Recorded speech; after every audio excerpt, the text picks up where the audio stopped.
All right, so what I have here today is the Samsung Galaxy Tab S6 Lite. So Samsung has decided that they want to try and compete in the lower tier offerings of the tablet world. They've got the Tab S6 and now they have the Lite version. And what kind of sets this apart from some of the competition, other than the fact that most of the other Android tablets are terrible, is the fact that one, they bring a little bit more experience and prestige behind the name, but two, it has the S Pen, just like the Tab S6 does. So kind of cool there. Looking forward to taking a look at this. So we're going to go ahead and do the unboxing and first impressions and have a look at it. It's $350 and it just came out. So before I get into that, I do want to say if this is your first time stopping by the channel, I appreciate you being here. If you enjoy the video, please hit the like and the subscribe button and the little notification bell if you want updates when new videos come out. Now let's see what we got.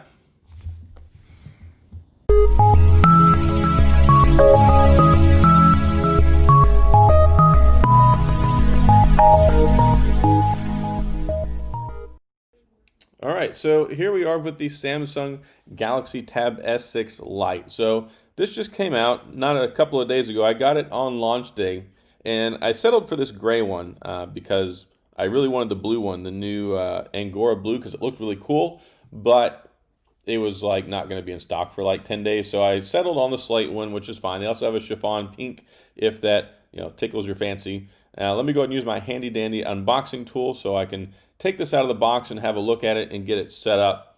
Now, I did have the original S6. I did like it. I felt like maybe it was a little bit overpriced and I didn't use it as much as it was intended to. So I ended up selling it a while back, and I thought, you know what, let me go ahead and try the Lite version. It might be something a little bit better for me because I typically only use tablets mostly for media consumption, some games, and I like to use the tablet instead of a TV when I go to sleep at night to like watch videos and stuff. So thought this might be a decent option. Now, all of the tablets that Samsung makes comes with this little sleeve that protects it while it's in the box. I think they're pretty cool. And then you can see here, it looks pretty nice. It looks very much like the Tab S6. You got the Samsung logo on the back there. You've got the camera here. It's an 8 megapixel camera on the back, a 5 megapixel on the front. They are capable of shooting 1080p at 30 frames per second. If you want to be that person and try and shoot video with it, I wouldn't really recommend it. Now, on the top, you can see you've got the book-ended antenna bands there, along with the headphone jack on the top, which is a nicety. And then on the right-hand side, you have the volume rockers on the bottom and the power button above that, which is kind of backwards from the way Samsung does their phones. On the bottom, you got the USB-C connector so you can charge it. It does have a 7,040 milliamp battery, which is actually a really good-sized battery, I think, especially with the Exynos 9611 processor that's in it. It does have a 10.4-inch screen with the 1200 by 2000 resolution on it. And you can see here it does come with a really, really short USB-C cable, which is kind of surprising. You'd think they'd put a larger cable for a big tablet. And then you've got the quick charger in there as well, so you can get this recharged quick, fast, and in a hurry. Now you can see there is a SIM ejector tool on the back there, which you can use the expandable SD card slot in here for additional storage. And if you had the LTE model, you'd be able to put a SIM card in as well. This is the Wi-Fi only model. And we also have the S-Pen in here, which is the fully functional stylus, just like the big brother Tab S6. It's fully functional. It's color matched with the tablet. So I think this is probably one of the biggest selling points that you get when it comes to this tablet or Samsung tablets in general. So if you look at like an introductory iPad, which I do have the lowest level model they have now, 32 gigabytes of storage. They're like $350 for MSRP, but you can find them on sale for like $250 now a lot of places. It doesn't come with a pen and you get half as much storage versus this one. You get 64 gigabytes of storage and the included S Pen for $350, which I think is actually a pretty good deal. All right, so here I am with the Tab S6 Lite. So as you can see, I've got the gray color one. I believe they call it like slate. They have a blue one as well. It's like this really cool looking light blue. That's the one I wanted, but I guess that's kind of the most popular color for this tablet right now. This one I got the day it came out versus having to wait till June 10th. They also have a chiffon pink if that's your thing as well. So this is it's not quite a budget tablet. It has a very good premium build to it. And it feels very much like the Tab S6. So this is the Lite version, of course. It has an Exynos processor in it. It has 4 gigabytes of RAM. It's kind of a direct competitor for just the regular iPad. Not so much the Air, not so much the Pro, but it's got a 1200 by 2000 resolution on it. So it's only a little bit over 200 something pixels per inch. It has a 8 megapixel camera on the back, and it has a 5 megapixel on the front. So it's not too shabby whenever it comes down to the hardware and the design, and it comes with the S-Pen. So it's basically the same S-Pen that you get with the S6, but it works with this. Now, they changed things up a little bit. So on the S6, there was a little slot, like a groove on the back where the S-Pen would go, which I thought was mostly terrible when I had mine back in the day. Well, now they've decided that it will go on the side. Well, you can see here it sets just below the volume rocker and the power button.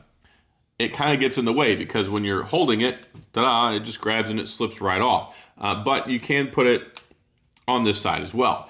So that's fine, but it doesn't really leave you anywhere to hold it unless you hold the tablet like this. If you hold the tablet like this, you're good to go. But then the buttons are on the bottom. So if you hold it like this and you're going to hit it with your pinky while you're trying to hold on to it, you can see it just got knocked off. So I don't know what kind of geniuses that they have working on this over at Samsung, but they need to go back to school and reevaluate their engineering degree because it just makes no sense. Now, it does have dual speakers. You got a speaker here and then over here as well. The sound is okay. It's kind of balanced, I guess, but like if you're trying to watch shows and stuff, you pretty much have to get the volume up to like 40 to 50% before you can really even hear what they're saying. Kind of a pain in the rear end. I use my iPad at night when I go to sleep, as I like to listen and watch shows on there. So I thought that I would try this out because I wasn't overly impressed with the sound on my iPad. I am less impressed with the sound on here. So this one actually may be a little bit better, but the directional audio and the way it works, not good for voices. So there's that. But it does have the 3.5 millimeter headphone jack on the bottom. There is an SD card slot on here. So there are two models. You can get the 64 gig or the 128. And then there's an expandable SD card storage slot on the same side as the power button here. So you can pop one of those in there. It would have LTE support, I guess, if I got the LTE model. It looks on the SIM card tray like there's a place where a SIM card could go, but it's filled with this plastic that looks like a SIM. So yeah. Now, the other thing I don't like about this is the volume button and the power button are the opposite of Samsung phones. So I have my Samsung Galaxy Note 10 Lite right here with the volume rockers up top and the power button below that. Not so much over here. You go over here and you've got the volume rocker on the bottom and the power button on the top. So there's a curious mixed bag of decisions that went into this, but it does have a 7,000 milliamp battery. It has pretty darn good battery life. I've been using it for about 3 or 4 days now.